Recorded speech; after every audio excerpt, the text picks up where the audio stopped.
Hi, I'm Craig with ApplianceVideo.com. Today, we'll be taking a look at the blower wheel on this Samsung gas dryer.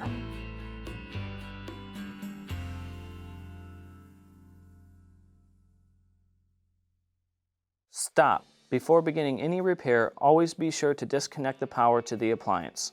It is also recommended to test the outlet for the proper voltage. Remember to also turn off the gas. The main reasons why you'd be replacing a blower wheel is if the unit is loud during spin or there is no air coming out of the back. Now, click on the link below to view this repair video. ApplianceVideo.com guides you step by step, giving you the confidence to avoid recalls and callbacks, also saving time on repairs.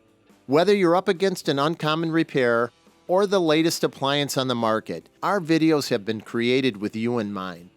Our growing library of videos have been produced using our factory-certified technicians who have extensive infield experience over the past 30 years.